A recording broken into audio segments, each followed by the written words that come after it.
¿Usted creyó que esto se iba a ver solo en las películas y que en un noticiero no iba a haber información como la que le voy a presentar? Pues ha llegado ese momento porque científicos en el planeta consideran que ya inició la era del antropoceno, lo han confirmado, en realidad lo plantearon desde la mitad del siglo pasado, por ahí de los años 1950 y 54. ¿Qué es esto del llamado antropoceno? Son términos griegos antropos, humanos, y kainos, nuevo. Una época que comenzó con la evidencia de que el mundo ha recibido el impacto de la arrogancia del ser humano, que se ha visto reflejada en el cambio climático, la pérdida de especies y la contaminación, el impacto de la quema de combustibles fósiles, de la detonación de armas nucleares y el vertido de fertilizantes y plásticos en la tierra y en las vías fluviales.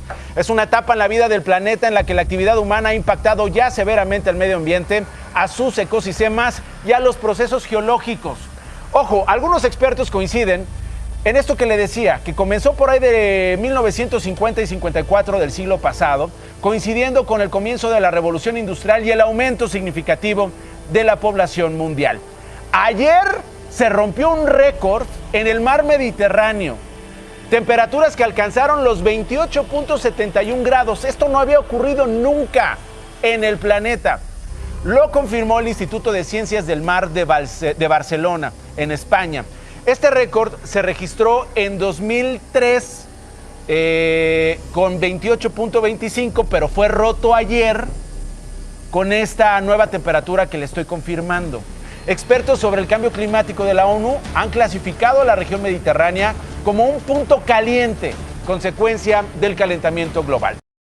Con el pasar del tiempo, el planeta Tierra ha vivido muchos episodios desde antes de la existencia humana, y la huella que hemos dejado en la naturaleza se ha visto severamente afectada por los avances industriales. De hecho, de acuerdo con los científicos, podríamos estar en la época conocida como antropoceno. La palabra antropoceno proviene de la combinación de antropo, que significa ser humano, y ceno, que se refiere a una época geológica. Esta propuesta implica que hemos dejado atrás el Holoceno, la época geológica anterior, que comenzó hace aproximadamente 11.700 años, después del final de la última glaciación. Aunque esto ha sido un debate entre los científicos, se sitúa el inicio de esta época desde la segunda mitad del siglo XX.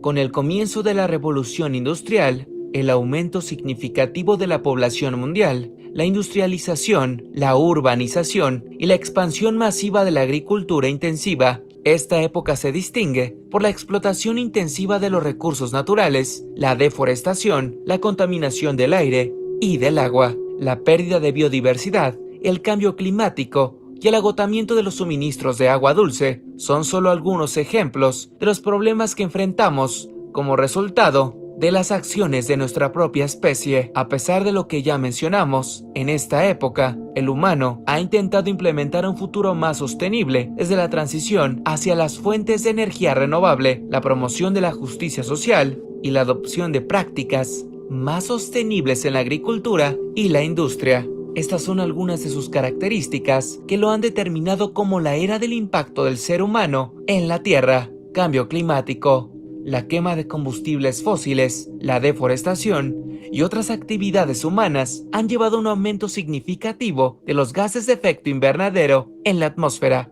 extinción de especies, la actividad humana, como la pérdida de hábitats naturales, la caza excesiva y la introducción de especies invasoras, ha llevado a una tasa de extinción de especies mucho más alta que en periodos anteriores. Pero estamos cerca del fin, de acuerdo con el Programa Internacional Geósfera-Biosfera. Para determinar esta época, estas son las características. En los últimos 150 años, la humanidad ha agotado 40% de las reservas petroleras conocidas, que tomaron cientos de años para generarse. Más de la mitad del agua dulce disponible es utilizada por el hombre, y los recursos acuíferos subterráneos se están agotando rápidamente en diversas áreas.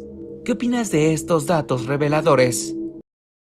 El cambio climático es un fenómeno que nuestro planeta viene experimentando desde hace 150 años. Y aunque en las redes sociales abundan los mensajes que rechazan la idea de que exista o de que los humanos tengamos alguna implicación, la evidencia científica demuestra no solo que está ocurriendo, sino que avanza de manera acelerada. Para los expertos, la difusión de información inexacta o engañosa es un problema, porque estas creencias pueden retrasar las medidas necesarias para combatirlo. En este video te contamos 4 afirmaciones falsas sobre el cambio climático desmontadas por la ciencia. Para los meteorólogos es imposible negar que nuestro planeta vive un proceso de calentamiento desde finales del siglo XIX. Distintos medidores independientes demuestran que la Tierra se ha calentado en el último siglo y coinciden que, en promedio, la temperatura global ha aumentado 1,1 grados Celsius desde 1850. Ese calentamiento está teniendo consecuencias amplias. Los océanos se están calentando y el nivel del mar está aumentando. Algunas especies están desapareciendo y el suministro de alimentos está en riesgo. La causa que señalan es la emisión de gases con efecto invernadero, como el dióxido de carbono y el metano, que aumentaron considerablemente con la revolución industrial a mediados del siglo XIX. Es la actividad industrial humana la que ha provocado un aumento en 50% de la cantidad de CO2 en la atmósfera en menos de 200 años. Se calculan que las concentraciones promedio de CO2 en la atmósfera actualmente han superado las 400 partes por millón y según la Organización Meteorológica Mundial, esos niveles de dióxido de carbono no existían desde hacía millones de años. Martin Siegert, experto en geofísica y cambio climático del Imperial College en Londres, coincide con esa aseveración. Dice que los niveles actuales de CO2 en la atmósfera son comparables con los registrados durante el Plioceno, entre 5 y 3,5 millones de años atrás, cuando en cierto punto la temperatura fue 4 grados Celsius superior a la actual y el nivel de los océanos era 20 metros por encima. Desde que la Tierra es tierra, el clima global ha pasado por periodos naturales de calentamiento o enfriamiento. Sabemos que son varias las eras de hielo que han ocurrido a lo largo de millones de años, muchísimo antes de que existieran los humanos. Uno de esos cambios naturales con los que coincidimos recientemente y que vale la pena mencionar ocurrió entre los siglos XIV y XIX en lo que los científicos llaman coloquialmente la pequeña era de hielo, una época en la que se expandieron los glaciares montañosos por una caída global de las temperaturas. Por cierto, esa llamada pequeña era de hielo precedió al periodo actual de calentamiento que comenzó en el siglo XIX. La preocupación es que el proceso está ocurriendo de manera muy rápida y continua y que coincide con el periodo en el que los humanos empezamos a producir más gases de efecto invernadero, lo que lleva a los expertos a concluir que ese patrón de calentamiento global no podría tener una causa natural. Según los datos que publica la Oficina Nacional de Administración Oceánica y Atmosférica de los Estados Unidos, la NOAA por sus siglas en inglés, la temperatura de la Tierra aumentó en promedio 0,08 grados Celsius por década desde 1880 hasta el presente. Y ese aumento está en gran medida impulsado por los registros meteorológicos de las últimas 4 décadas. Los 10 años más calientes desde que se tienen registros han ocurrido todos a partir de 2010, siendo este año 2023 el más caluroso de todos y el primero en aumentar en torno a 1,4 grados Celsius en promedio por encima de los niveles preindustriales, según la Organización Meteorológica Mundial.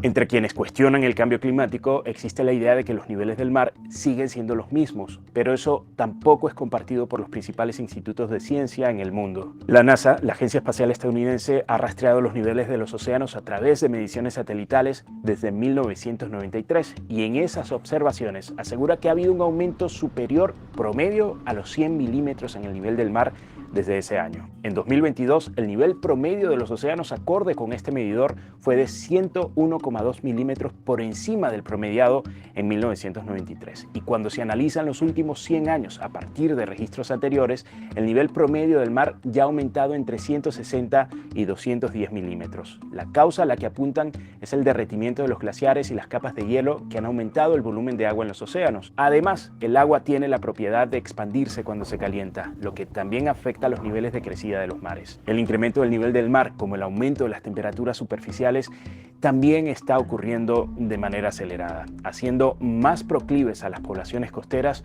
de sufrir inundaciones. Un ejemplo que cita la NOAA es que las inundaciones por marea alta en los estados costeros de Estados Unidos son ahora entre 300% y 900% más frecuentes que hace 50 años, en lo que también ha influido cambios en la tierra por erosión, el bombeo de petróleo y agua subterránea y el hundimiento de la superficie.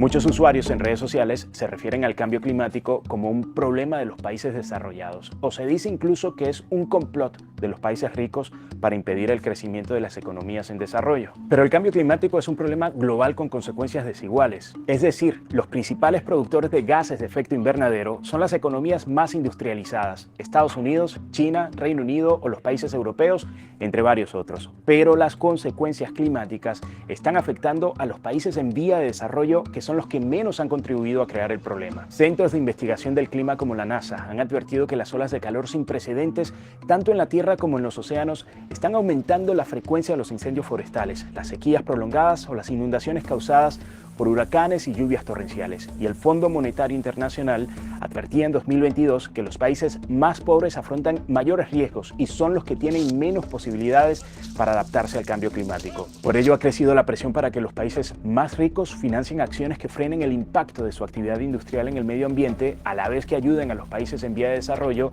a lidiar con el daño ya causado. En Marte estás expuesto a demasiada radiación letal. Sin una atmósfera como la que tenemos en la Tierra, la luz del Sol basta para darte dosis peligrosas de luz ultravioleta, rayos X y rayos gamma. Gracias a esto, solo podrías sobrevivir en Marte bajo tierra. Sería una existencia privada de la luz del Sol porque literalmente te mataría con radiación ionizante. Y salir de tu madriguera marciana de noche tampoco es una opción, porque también estarías expuesto a los rayos cósmicos que no vienen del Sol, sino literalmente de todas partes. En la Tierra tenemos una atmósfera densa y un campo magnético que nos protegen tanto de radiación solar como cósmica. Pero Marte no. Su atmósfera prácticamente no existe y no tiene un núcleo activo que genere un campo magnético como el de la Tierra. Pero por si esto fuera poco, hay otro problema. Marte es más pequeño que la Tierra. Esto es evidente si comparas sus tamaños. Marte tiene la mitad del diámetro de la Tierra, pero lo que no es tan evidente es que es mucho menos denso. Tiene apenas el 11% de la masa de la Tierra, lo que quiere decir que la gravedad en la superficie es el 38% de la que tenemos acá. Esto significa que en Marte cualquiera puede clavar una canasta. Ok, ese es un punto bueno, pero también hay que decir que tus huesos van a perder muchísima densidad y que un viaje redondo, porque supongo que quieres regresar a la Tierra, requiere que te quedes en Marte 2 años para esperar la ventana óptima de regreso. Esto es por mecánica orbital. Si te regresaras antes de esos 2 años, de hecho tardarías más en llegar a la Tierra. Entonces, durante esos 2 años en Marte, necesitas hacer muchísimo ejercicio dentro de tu madriguera de ratón para no perder tanta densidad en tus huesos y regresar con osteoporosis. Esto sería un problema en un viaje rápido de 2 años y medio, pero es algo que imposibilitaría una colonia permanente. Nuestro sistema cardiovascular está diseñado para funcionar con la gravedad de la Tierra, no la de Marte. Es curioso, ¿no? Como todo en la Tierra, desde el campo magnético, la composición y densidad de la atmósfera, la gravedad, la temperatura y la abundancia de agua y comida, todos son cosas que nos ayudan a mantenernos vivos. Estamos diseñados para existir en la Tierra, y absolutamente todo en Marte es problemático. Está claro que Marte no nos quiere allá. El lugar más parecido a Marte en la Tierra no es este. Es este, la Antártida. Y aún así es 1000 veces más acogedora que Marte, pero pasar una temporada allá no es fácil. Las bajas temperaturas y la falta de luz solar, que sería parecido a lo que vivirías en un hábitat subterráneo en Marte, desgasta a los científicos que viven en las bases de la Antártida, que sufren una condición llamada síndrome polar T3, que es una reducción de las hormonas tiroideas que causa pérdida de la memoria, déficit cognitivo y bipolaridad. Por eso siempre tienen muchísimo alcohol y nadie permanece por más de 6 meses. La Antártida es la única superficie de tierra donde los países han acordado pacíficamente que les pertenece a todos. Exacto, porque ahí no hay nada que valga la pena. Y lo mismo pasa con Marte, no hay a qué ir, especialmente considerando lo prohibitivamente costoso que sería mandar una tripulación allá, que la va a pasar muy mal y no va a servir de nada. Ok, ya sabemos por qué no iremos, pero ¿por qué entonces hacen planes de ir? Bueno, primero, la iniciativa Mars One, en donde voluntarios de todo el mundo se ofrecían para ser los primeros en colonizar Marte, era básicamente una estafa. Algo parecido a la ciudad lineal que Arabia Saudita planea construir. Utilizan publicidad para conseguir dinero de la gente que se la cree. SpaceX, por otro lado, no lo hace para estafar gente porque es una empresa espacial bastante exitosa, pero sí lo hace para impresionar inversionistas. Hacerlos sentir que son parte de algo más grande que simplemente mandar cargas al espacio y llenar de satélites Starlink la órbita baja.